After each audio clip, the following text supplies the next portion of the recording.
Welcome back to Montana this morning as we come up on 6:47. A little cooler start to the morning, and it's like it's going to be cool 4th of July and a little bit rainy, but that'll have all those details in just a few minutes. Well, let's get to news. We begin this Wednesday morning with a look at the day's top national headlines.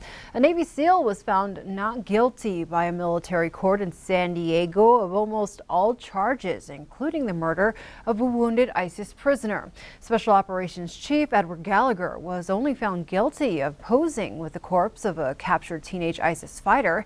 He'll be sentenced today, but has already served more time than the maximum sentence. A federal judge has blocked a Trump administration policy to detain illegal immigrants who are seeking asylum while they pursue their cases. The judge ruled the asylum seekers are entitled to bond hearings. The new policy was scheduled to take effect on July 15th. And the Trump administration will drop a question about citizenship from the 2020 census. The Supreme Court ruled on the matter last week, blocking the question and asking for more information. President Trump and Commerce Secretary Wilbur Ross strongly disagreed with the decision, but a civil rights group fighting the question says attorneys were notified that documents for the count will be printed soon.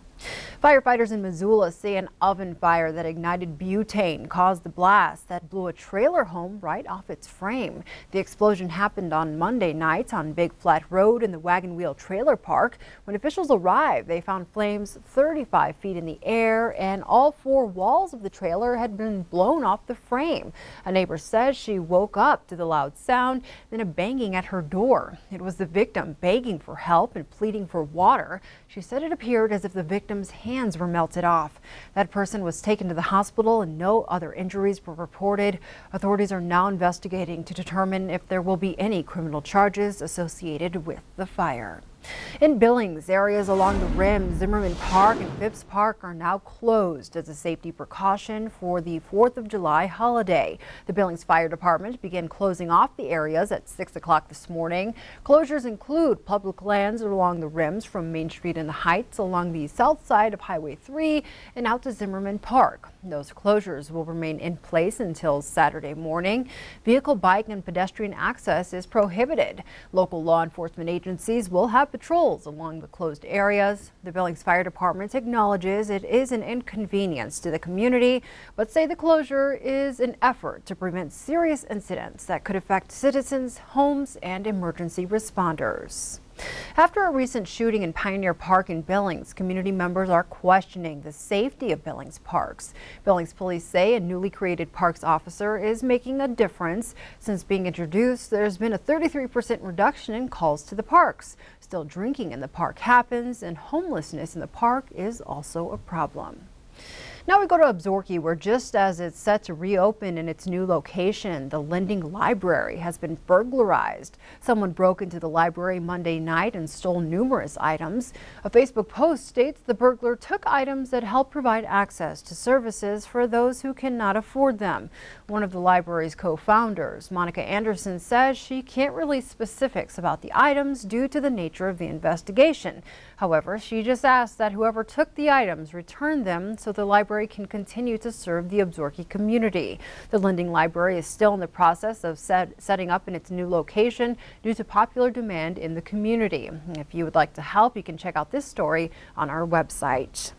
A Billings businessman pleads guilty to $43 million in wire fraud. 47-year-old Todd Kapser changed his plea Tuesday morning in a New York federal courtroom.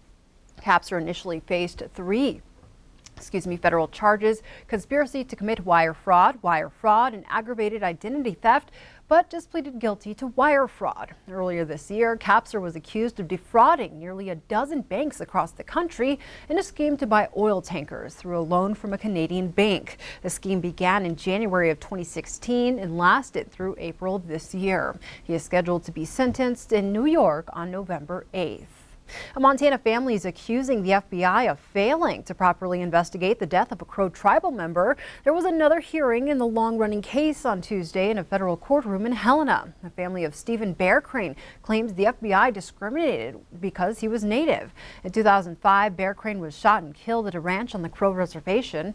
A grand jury declined to prosecute the man who shot him, saying the shooting was self-defense. Bear Crane's family argues investigators did not examine evidence well enough.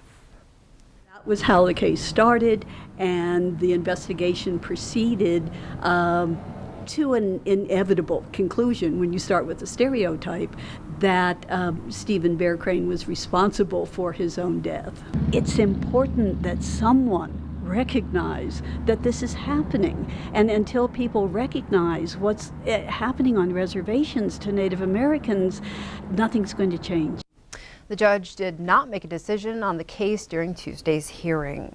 A recently solved Yellowstone County case was the subject of a true crime segment on national TV. The case of Linda and Clifford Bernhardt caught the attention of the Dr. Oz show because of its use of new DNA technology to solve a decades-old cold case. The segment recapped the case of the young couple who was murdered in their Heights home and described how it wasn't until 2004 when the Yellowstone County Sheriff's Office decided to test old evidence for DNA that there was a break. But in 2004, there was no match in the system.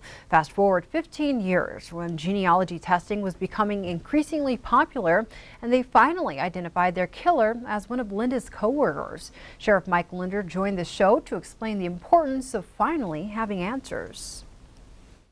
How do you think these results will help your community heal from something I knew that had scarred you for so many years? You know, I think this will help a lot. This is going to send a message to others that if they have information about these types of cases, they need to come forward, regardless of how small it might be, because you can see just we don't give up on these cases, and we'll continue to investigate them just as long as we possibly can. As you may recall, the suspect in the double murder, Cecil Caldwell, died back in 2003. In Wyoming, nearly 600 coal miners are without jobs as the Black Jewel Mining Company in Gillette unexpectedly shut down. This comes after the company filed bankruptcy on its Eagle Butte and Bel Air mines. The Casper Star-Tribune reports the two mines are the fourth and sixth largest producing coal mines in the country. Miners were sent home suddenly on Monday after a bank denied the company $20 million in financing to continue operations. The Star-Tribune reports that court documents show the Black Jewel owes $500 million in liabilities, including $6 million to employees. Local workers are telling reporters with the Gillette News Record they were blindsided by the sudden closure as they were being told to collect their tools and go. U.S. Senator Jon Tester hosted an open town hall meeting with members of the public on Tuesday in Helena. MTN's Mike Dennison was there as Tester took on all the tough questions face to face. At the Helena College campus, Senator Tester spent an hour taking questions from the audience, and the crisis at the southern border came up almost immediately. There are children who are in camps and are hungry, and they're without their moms and dads, and they're desperately poor and hungry and filthy. What are you doing, and what are your staff doing about this? Tester said more aid is needed for Central American countries, which are the source of many refugees at the border. But first, he wants more information from the Trump administration. They assure us that they're moving the kids out and that the average stay is only like 2 weeks, 21 days. But I'm not sure I believe them. And so they need to be with their parents. Right. And, oh, absolutely. They need to be reunited as a starting point. And because that's not what we're about as a country. But when an audience member said open borders would solve the problem, Tester disagreed. I just do not believe that. So that would be a totally different way to go that I would not support. I'll just tell you, I would not support that. In response to a question about building needed infrastructure in the country, Tester said the Republican tax cut bill of 2017 has made it difficult to afford. The truth is the tax bill that we passed put us in a situation of structural imbalance that is not going to allow us to do things that we need to do, like make college more affordable, like build infrastructure. By the way, those two things are what drives an economy in the 21st century. And as for college affordability, Tester called it vitally important, but said Congress is doing next to nothing to address that issue, or student debt. You can't have kids coming out of school with $20,000, $30,000, $40,000, $50,000, $60,000 in debt. And by the way, the folks that are predators with the damn credit cards that are getting a hold of these kids and saying, go ahead and ring up the bill, pay me later, we ought to be putting those folks in jail. Tester also bemoaned GOP control of the U.S. Senate, saying Majority Leader Mitch McConnell is keeping vital issues off the floor. Reporting from Helena, Mike Dennison, MTN News. Montana's congressional delegation is in state this week while Congress takes its 4th of July break.